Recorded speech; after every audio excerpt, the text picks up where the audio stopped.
परिचय। छात्रों, आज हम पारितंत्र के विषय में सीखेंगे।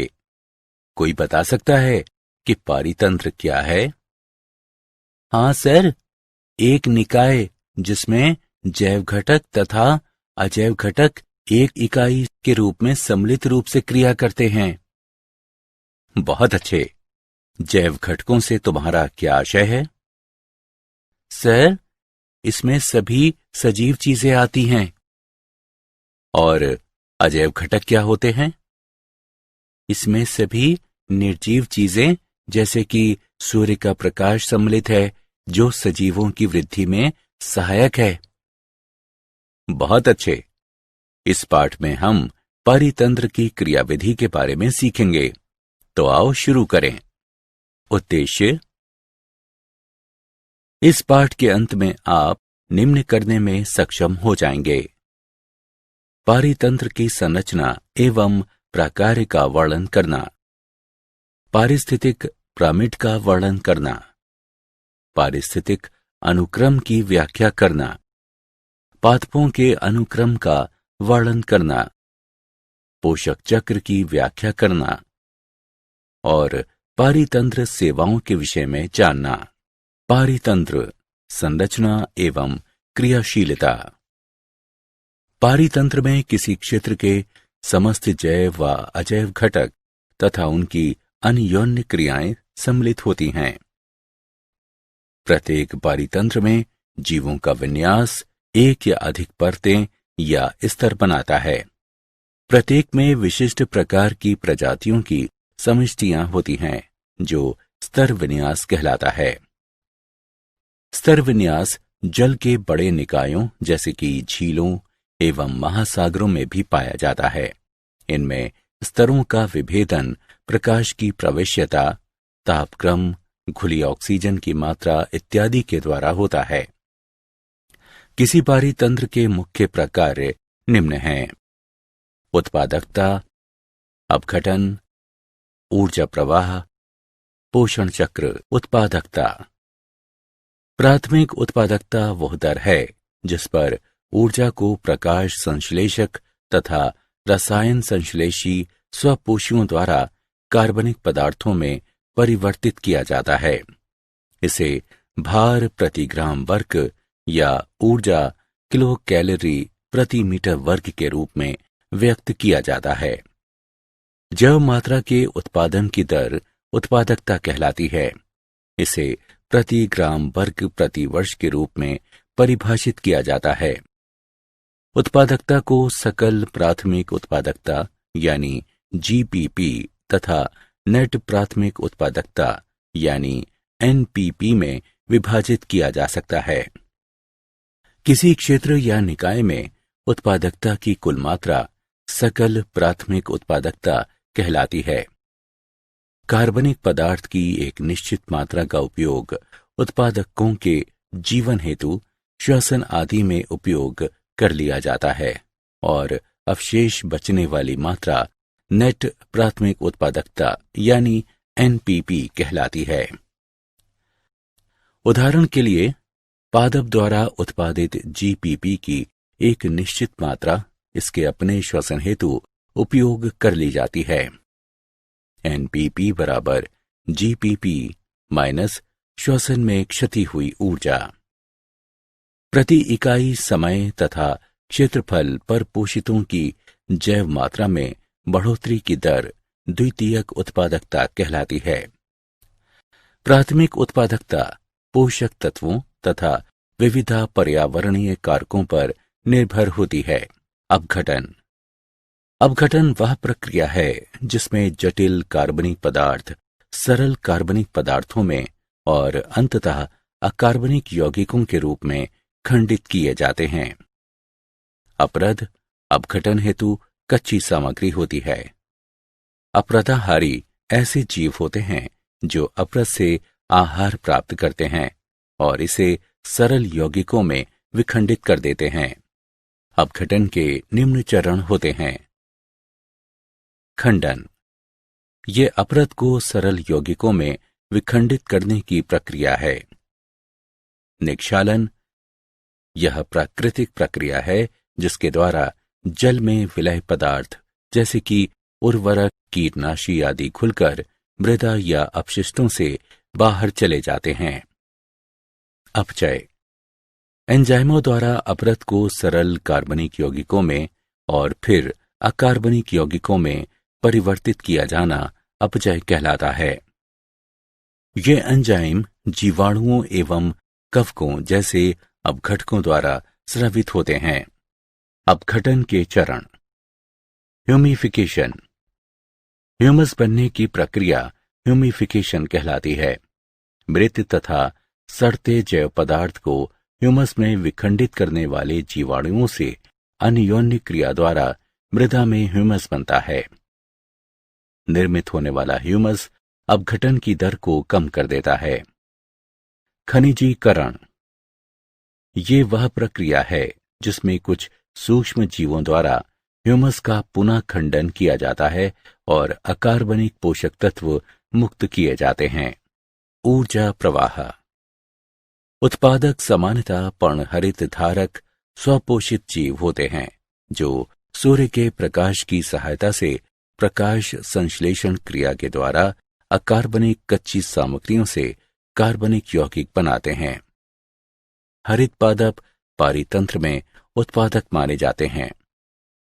उपभोक्ता ऐसे जीव होते हैं जो अन्य सजीवों से पोषक तत्व या भोजन प्राप्त करते हैं। ये परपोषित होते हैं। चित्र में प्रदर्शित समस्त जंतु उपभोक्ताओं की श्रेणी में आते हैं। उपभोक्ता दो प्रकार के होते हैं, शाकाहारी और मांसभक्षी। शाकाहारी शाकाहारी पादपों से सीधे अपना आहार प्राप्त करते हैं। ये प्राथमिक उपभोक्ता भी कहलाते हैं। उदाहरण के लिए शलभ, हिरन इत्यादि स्थलीय पारितंत्र के कुछ शाकाहारी हैं। प्रोटोजोआ, मृदु कवची, क्रस्टेशियन इत्यादि कुछ जलीय पारितंत्र के शाकाहारी हैं। मांसाहारी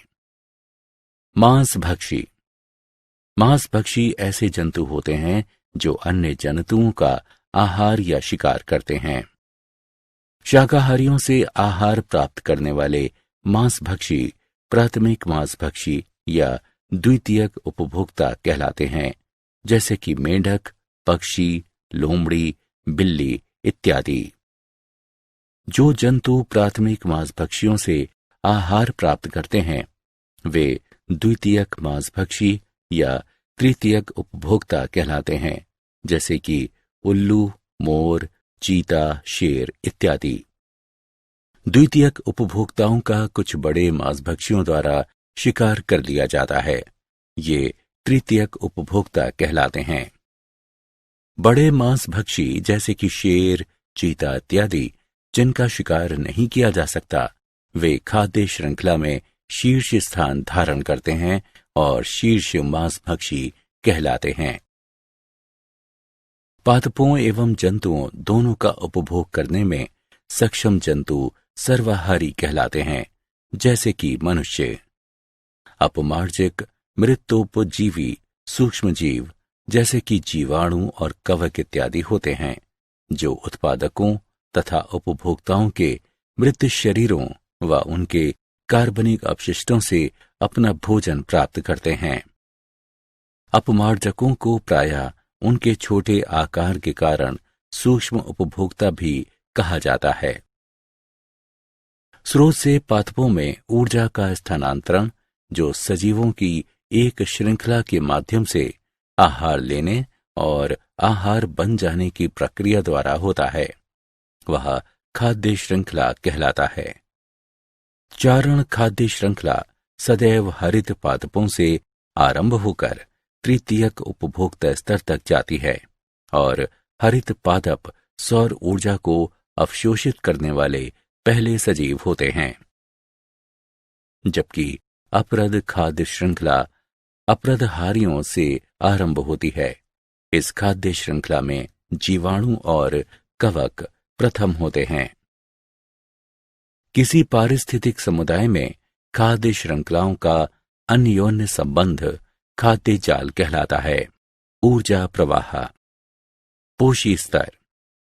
खाद्य श्रृंखला में अपने आहार संबंधों के अनुसार जीव एक स्थान ग्रहण करते हैं जो उनका पोषी स्तर कहलाता है। सूर्य तथा पोषक तत्वों से ऊर्जा उत्पन्न करने वाले पादप प्रथम पोषी स्तर पर होते हैं। इसके पश्चात पादप खाने वाले शाकाहारी द्वितीय पोषी स्तर पर आते हैं। तीसरे स्तर पर प्राथमिक मांसभक्षी आते हैं क्योंकि वे शाकाहारियों को खाते हैं। चौथे स्तर पर द्वितीयक मांसभक्षी आते हैं क्योंकि वे प्राथमिक मांसभक्षियों को खाते हैं। विभिन्न पोषी स्तरों में किसी दिए गए समय पर उपस्थित सजीव सामग्री की मात्रा स्थित शस्य कहलाती है। उत्तरवर्ती पोषी स्तरों के साथ ऊर्जा प्रवाह की मात्रा घटती जाती है। उत्पादक सूर्य की ऊर्जा का केवल एक छोटा सा अंश आबद्ध करते हैं और शेष अप्रयुक्त ऊर्जा प्रायः ऊष्मा के रूप में विसरित हो जाती है।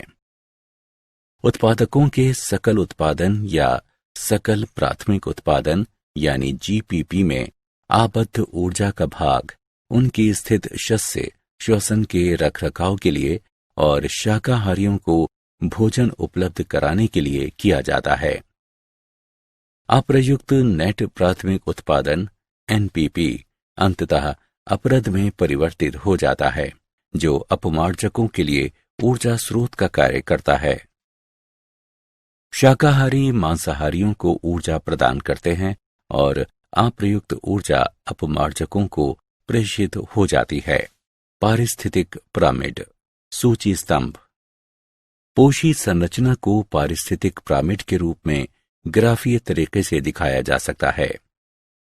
3 प्रकार के पारिस्थितिक पिरामिड होते हैं। ये निम्न हैं: संख्या का पिरामिड, जैव मात्रा का पिरामिड और ऊर्जा का पिरामिड। संख्या का पिरामिड। ये क्रमिक पोषी स्तरों पर संख्याओं के क्रम में उत्पादकों, शाकाहारियों और मांसभक्षियों के बीच संबंध प्रदर्शित करते हैं। निम्नतर से उच्चतर पोषी स्तरों तक जीवों की संख्या में क्रमिक घटोत्तरी होती जाती है। जैव मात्रा का पिरामिड। जैव मात्रा का पिरामिड। ये प्रत्येक पोषी स्तर पर जैव मात्रा की सापेक्षिक मात्राएं दर्शाने वाला ग्राफीय निरूपण होता है। इसमें सजीवों को प्रत्येक आहार स्तर से एकत्रित किया, सुखाया जाता है और फिर भरमापन किया जाता है। ये शुष्क भार सजीवों में कार्बनिक पदार्थों की मात्रा दर्शाता है। जलीय पारितंत्र में जैव मात्रा का पिरामिड उल्टी आकृति वाला होता है क्योंकि ये उच्चतर पोषी स्तर की ओर जैव मात्रा में तीव्र गिरावट प्रकट करता है। ऊर्जा का पिरामिड। ऊर्जा का पिरामिड। ऊर्जा पिरामिड कभी उल्टे नहीं होते। ये पिरामिड एक पोषी स्तर से ऊपर के पोषी स्तर में ऊर्जा का स्थानांतरण दर्शाते हैं और स्पष्ट रूप से इंगित करते हैं कि उच्चतर पोषी स्तरों के लिए उपलब्ध ऊर्जा की मात्रा निम्नतर स्तरों के लिए उपलब्ध ऊर्जा से उल्लेखनीय रूप से कम होती है। पारिस्थितिक अनुक्रमण। किसी पारितंत्र में किसी बाहुल्य प्रकार की स्पीशीज या समुदाय का अन्य द्वारा क्रमिक प्रतिस्थापन, जिसके फलस्वरूप एक स्थायी चरम समुदाय विकसित हो जाता है, पारिस्थितिक अनुक्रमण कहलाता है। पारिस्थितिक समुदायों का संपूर्ण क्रम जो आरंभिक स्थिति से लेकर चरम तक किसी क्षेत्र में क्रमिक रूप से स्थान घेरता है, क्रमक कहलाता है। अनुक्रमण की विशेषताएं। ये अस्थायी जैव समुदाय से स्थायी जैव समुदाय की ओर प्रगति करने अर्थात पर्यावरण से पूर्ण समायोजन करने की परिवर्तित रखता है। इसके क्रमिक स्तर इतने नियमित व निर्देशित होते हैं कि पारिस्थितिकविद प्रायः भावी समुदायों के क्रम का पूर्व अनुमान कर सकते हैं। क्रमिक क्रमक स्तरों में स्पीशीज की विविधता, कुल जैव मात्रा, विशेष विशिष्टीकरण तथा मृदा में ह्यूमस मात्रा में वृद्धि की प्रवृत्ति होती है। इसमें सरल खाद्य श्रृंखलाओं से जटिल खाद्य जालों की ओर प्रगति की प्रवृत्ति होती है। वास स्थलों में जलीय या शुष्क दशाओं से समाद्र शुष्क मैसिक दशाओं में परिवर्तित होने की प्रवृत्ति होती है। पादपों एवं जंतु समुदायों का अनुक्रमण समानांतर चलता है। हालांकि पादप अनुक्रमण आसानी से दृश्यमान होता है। पारिस्थितिक अनुक्रमण। अनुक्रमण के प्रकार। अनुक्रमण दो प्रकार के होते हैं, प्राथमिक अनुक्रमण, द्वितीयक अनुक्रमण। प्राथमिक अनुक्रमण ये ऐसा जैव अनुक्रमण है जो नग्न चट्टानों, लावा निक्षेप, रेत के टिब्बों, समुद्र से निकले नए द्वीपों या नवविकसित झील या तालाब आदि जैसे उपस्तर में विकसित होता है।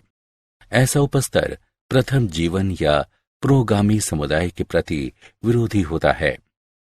ऐसी परिस्थितियों में केवल कुछ सरल तथा कठोर जीव ही जीवित रह पाते हैं।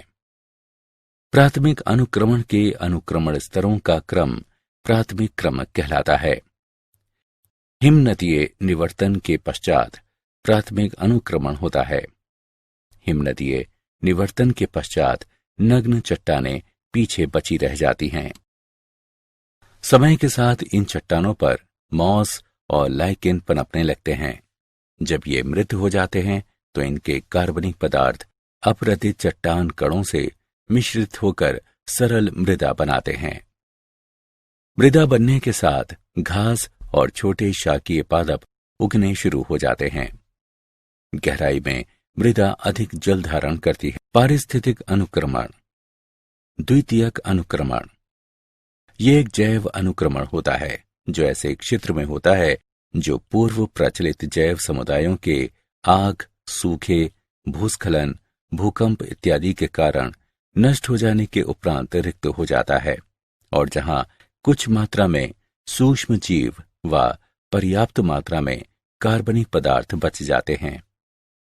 अवशिष्ट प्रजातियां उस क्षेत्र में घुसने वाली कुछ नई प्रजातियों के साथ मिलकर एक नए समुदाय को उत्पन्न करती हैं। समुदाय में क्रमक परिवर्तन होते हैं और अंततः एक जलवायविक चरम समुदाय का उदय होता है। द्वितीयक अनुक्रमण स्तरों का क्रम द्वितीयक अनुक्रमण कहलाता है। पादपों का अनुक्रमण। पादपों में अनुक्रमण के 7 स्तर होते हैं। प्लवक स्तर। प्लवकों के बीजाणु वायु या जंतुओं के माध्यम से नवनिर्मित जल निकाय तक पहुंच जाते हैं। प्लवक स्तर में मुख्यतः सूक्ष्म स्वपोषी सजीव जैसे कि हरित, फ्लैकलेट्स, डायटम्स और क्यानोबैक्टीरिया आते हैं। ये फाइटोप्लैंक्टन यानी पादप प्लवक कहलाते हैं।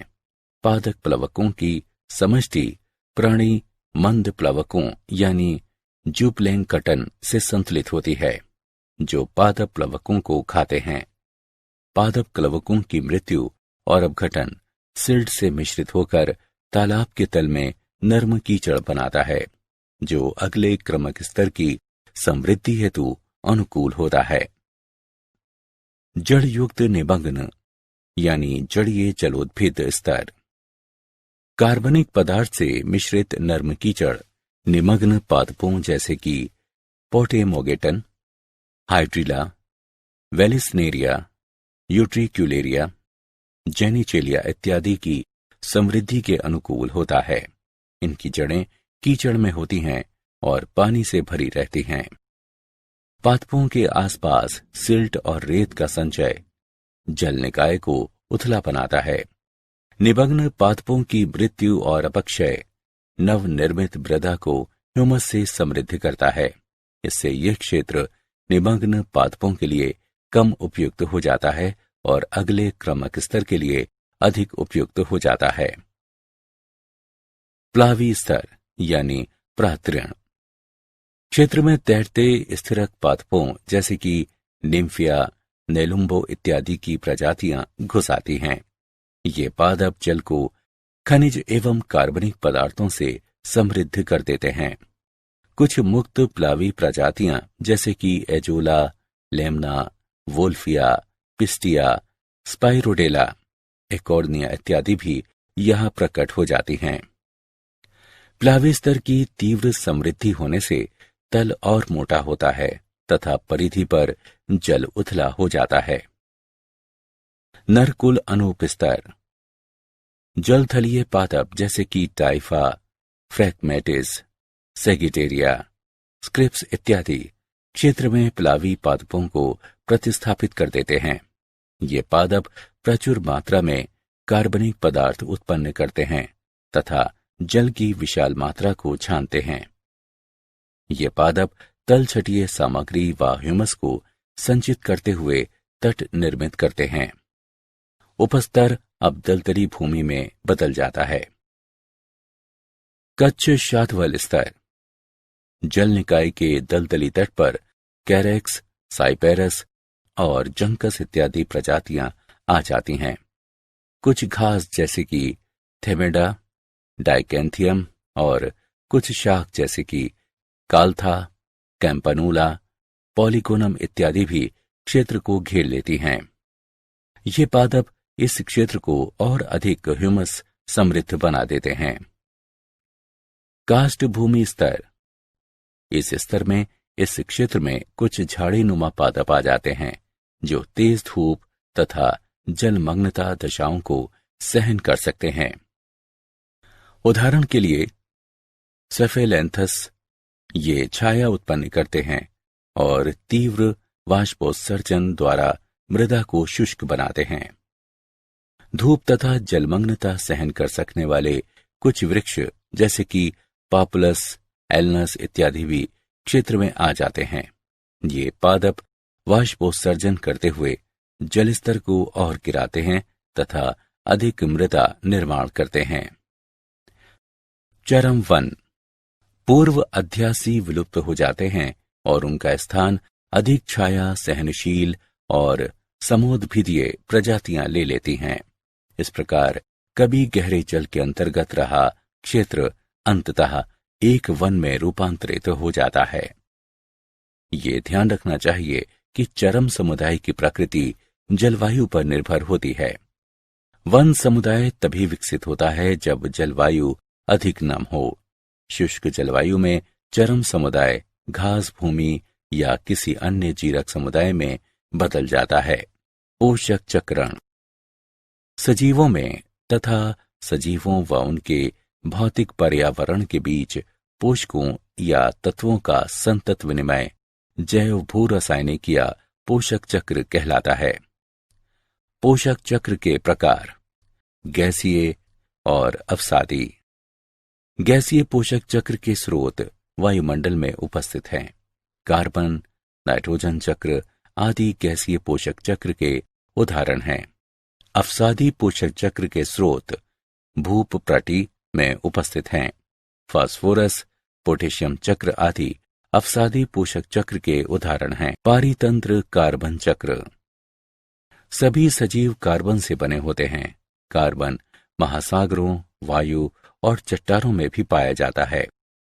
वायुमंडल में कार्बन, कार्बन डाइऑक्साइड गैस में ऑक्सीजन से जुड़ा रहता है।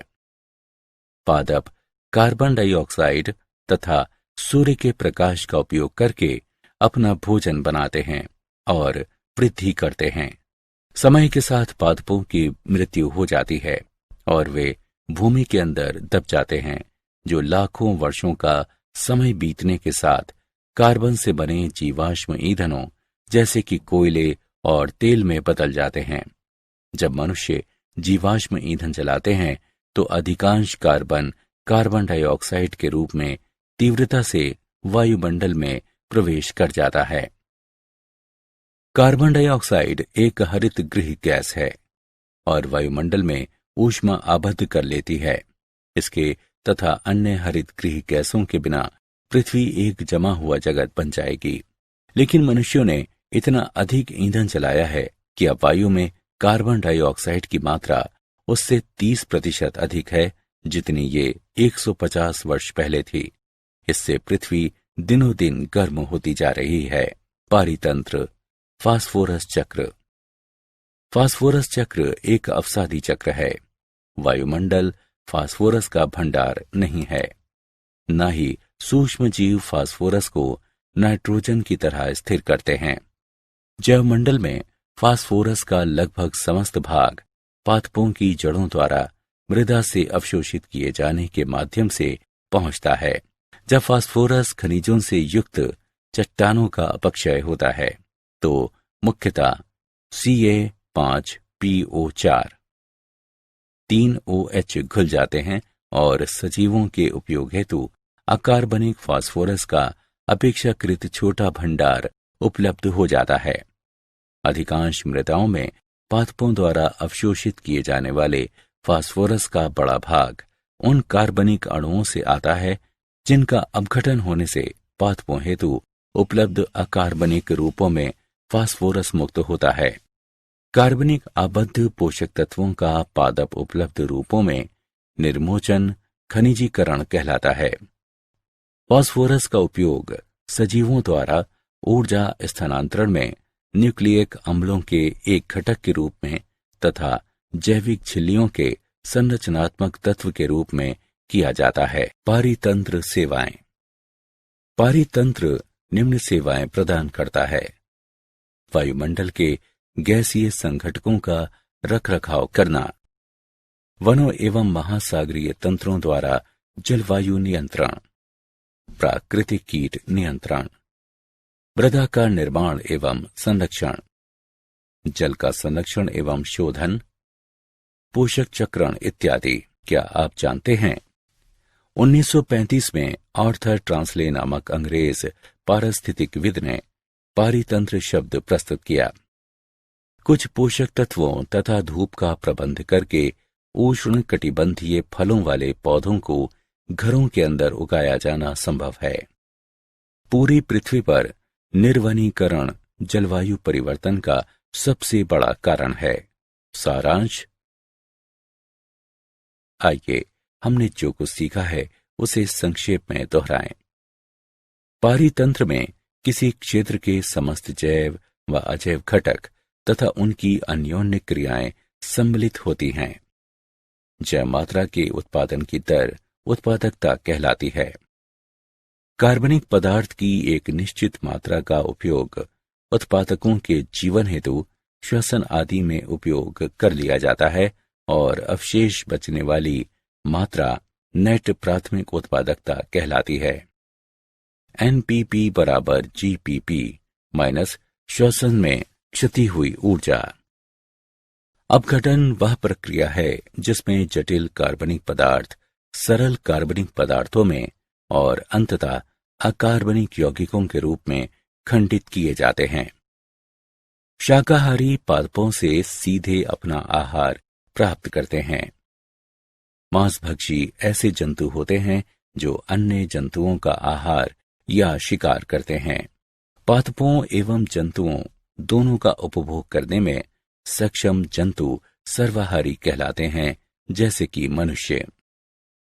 स्रोत से पादपों में ऊर्जा का स्थानांतरण जो सजीवों की एक श्रृंखला के माध्यम से आहार लेने और आहार बन जाने की प्रक्रिया द्वारा होता है, वह खाद्य श्रृंखला कहलाता है। किसी पारिस्थितिक समुदाय में खाद्य श्रृंखलाओं का अन्योन्य संबंध खाद्य जाल कहलाता है। खाद्य श्रृंखला में अपने आहार संबंधों के अनुसार जीव एक स्थान से ग्रहण करते हैं जो उनका पोषी स्तर कहलाता है। पोषी संरचना को पारिस्थितिक पिरामिड के रूप में ग्राफीय तरीके से दिखाया जा सकता है। किसी पारितंत्र में किसी बाहुल्य प्रकार की स्पीशीज या समुदाय का अन्य द्वारा क्रमिक प्रतिस्थापन, जिसके फलस्वरूप एक स्थायी चरम समुदाय विकसित हो जाता है, पारिस्थितिक अनुक्रमण कहलाता है। पादपों में अनुक्रमण के 7 स्तर होते हैं। प्लवक स्तर, जड़युक्त निमग्न, जड़ीय जलोद्भिद स्तर, प्लावी प्रातरण स्तर, नरकुल अनूप स्तर, कच्चे शातवल स्तर और काष्ठभूमि स्तर। चरम वन, कार्बन चक्र में वायुमंडल या जलमंडल भंडार होता है। फास्फोरस चक्र में स्थल मंडल भंडार होता है।